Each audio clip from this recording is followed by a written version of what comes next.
Hello dear student, आप सभी के चैनल में आपका स्वागत है। हम पिछले वीडियो में भारत की कृषि पढ़ रहे थे और आज इसका दूसरा पार्ट स्टार्ट करते हैं। व्यावसायिक फसलें या नकदी फसलों में दूसरी फसल आती है कपास। मनुस्मृति और ऋग्वेद में उल्लेख किया गया है कि भारतीयों को जो कपास से सूती वस्त्र बनाने का ज्ञान था वो प्राचीन समय से रहा है। सबसे पहले भारतीयों ने ही कपास से सूती वस्त्र बनाने का काम स्टार्ट किया था। देश की कुल कृषि भूमि के 6.7% भाग पर कपास की फसल पैदा की जाती है। देश की जो कुल कृषि भूमि है उसके 6.7% भाग पर कपास की फसल उत्पादित की जाती है। कपास की जो फसल है भारत में खरीफ के मौसम में बोई जाती है। खरीफ के मौसम में कपास का उत्पादन किया जाता है और कपास उत्पादन में भारत का स्थान कौन सा है? तीसरा स्थान है। कपास उत्पादन में भारत का विश्व में तीसरा स्थान है।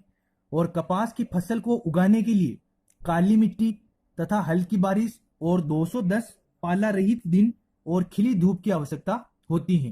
कपास की फसल को उगाने के लिए किन किन चीजों की आवश्यकता होती है? एक तो काली मिट्टी की, हल्की बारिश की और 210 दिन पाला रहित दिन और खिली धूप की आवश्यकता होती है। कपास को पककर तैयार होने में 6 से 8 महीने तक लगते हैं। कपास की फसल जब पकती है तो उसको पकने में कितने महीने लगते हैं? 6 से 8 महीने लगते हैं। कपास उत्पादक राज्य कौन कौन से हैं? सर्वाधिक कपास उत्पादित करने वाला राज्य है महाराष्ट्र, इसके बाद गुजरात, फिर आएगा मध्य प्रदेश और फिर इसके बाद आता है कर्नाटक। महाराष्ट्र, गुजरात, मध्य प्रदेश और कर्नाटक में सर्वाधिक कपास का उत्पादन किया जाता है। भारत में जो है वो कपास की 3 किस्में बोई जाती हैं।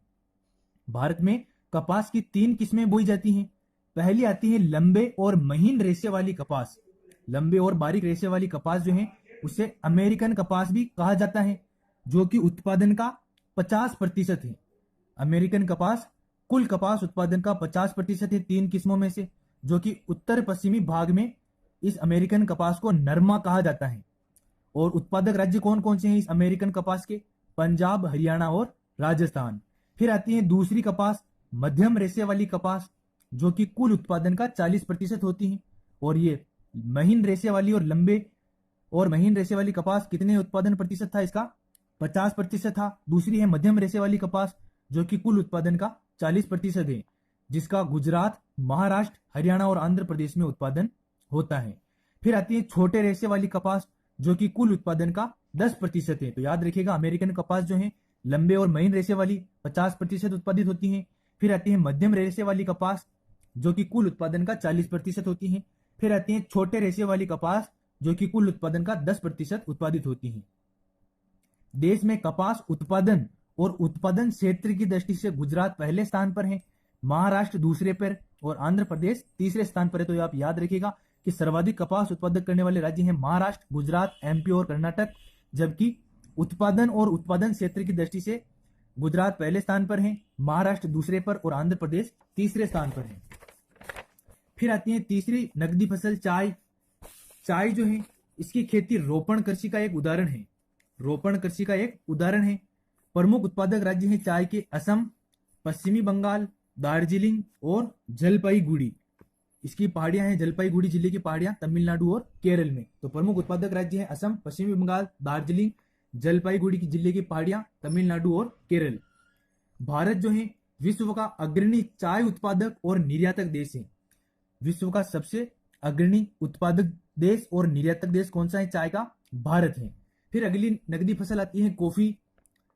भारत विश्व की लगभग 4% कॉफी का उत्पादन करता है। भारत जो है वो विश्व की लगभग 4% कॉफी का उत्पादन करता है। भारत में अरेबिका किस्म की कॉफी का उत्पादन किया जाता है, जो प्रारंभ में यमन से लाई गई थी। अभी वर्तमान में भारत में कौन सी किस्म की कॉफी का उत्पादन किया जाता है? अरेबिका किस्म की, जो कि प्रारंभ में यमन देश से लाई गई थी। और ब्राजील में कॉफी के बागान क्या कहलाते हैं? फेजेंडा कहलाते हैं। कॉफी की कृषि की शुरुआत भारत में बाबा बदून की पहाड़ियों से हुई थी। कॉफी की कृषि की शुरुआत बाबा बदून की पहाड़ियों से हुई थी कर्नाटक में। अब इसके उत्पादक राज्य कौन कौन से हैं कॉफी के? सर्वाधिक कॉफी का उत्पादन होता है कर्नाटक में, फिर आएगा केरल और फिर आएगा तमिलनाडु। तो केकेटी याद रखें आप, कॉफी उत्पादक राज्य हैं कर्नाटक, केरल, तमिलनाडु। फिर इसके बाद आती है तिलहन फसलें। भारत में विश्व की 10% तिलहन का उत्पादन किया जाता है। भारत में विश्व की 10% तिलहन फसल का उत्पादन किया जाता है। और मूंगफली और सरसों जो है ये दोनों फसलें कुल तिलहन उत्पादन का 80% भाग रखती हैं। कुल तिलहन उत्पादन में 80% भाग मूंगफली और सरसों का होता है। भारत के कुल बोए गए क्षेत्र में 12% भाग पर तिलहन फसलें उगाई जाती हैं। भारत में जितनी भी फसलें बोई जाती हैं उन सभी फसलों के क्षेत्र में 12% भाग पर तिलहन की फसलें उगाई जाती हैं। तिल जो है ये उत्तरी भारत में खरीफ की फसल है और दक्षिणी भारत में रबी की फसल है। इसको हम तल्ली जो बोलते हैं, ये उत्तरी भारत में तो खरीफ की फसल है और दक्षिणी भारत में रबी की फसल है। सबसे प्रमुख फसल जो है तिलहन की वो आती है सरसों। विश्व की 70% सरसों जो है ये भारत में उत्पादित की जाती है। विश्व की 70% सरसों भारत में उत्पादित होती है और देश की कुल तिलहन फसल का 35% भाग सरसों से प्राप्त किया जाता है। देश की कुल तिलहन फसल में 35% भाग सरसों का होता है और देश की 85% सरसों जो है ये उत्तरी भारत में उत्पादित की जाती है। सरसों के उत्पादन की दृष्टि से राजस्थान देश का 41% भाग रखने के कारण प्रथम स्थान पर है। फिर उत्तर प्रदेश दूसरे पर है उत्तर प्रदेश, फिर तीसरे पर है मध्य प्रदेश और चौथे पर है गुजरात। तो सरसों उत्पादन राज्य है राजस्थान, यूपी, एमपी और गुजरात। फिर आती है कपास, जूट, सन और प्राकृतिक रेशम। भारत में उगाई जाने वाली 4 मुख्य रेशेदार फसलें हैं। फिर आता है सोयाबीन उत्पादक राज्य कौन कौन से हैं। पहला आता है एमपी 70%, फिर आता है महाराष्ट्र 20%, फिर आता है राजस्थान 10%। अरंडी जो है मशीनों में लुब्रिकेंट, साबुन बनाने तथा चमड़ा शोधन में काम में ली जाती है। साबुन बनाने के लिए, चमड़ा शोधन में और लुब्रिकेंट बनाने के लिए मशीनों में किसका उपयोग होता है? अरंडी का उपयोग होता है, जिसे अपन कहते हैं अरंडी का तेल। अब आते हैं अरंडी उत्पादक राज्य कौन कौन से हैं। पहला आता है गुजरात जिसमें 65% अरंडी उत्पादित होती है। फिर दूसरा आता है राजस्थान जिसमें 25% अरंडी का उत्पादन होता है।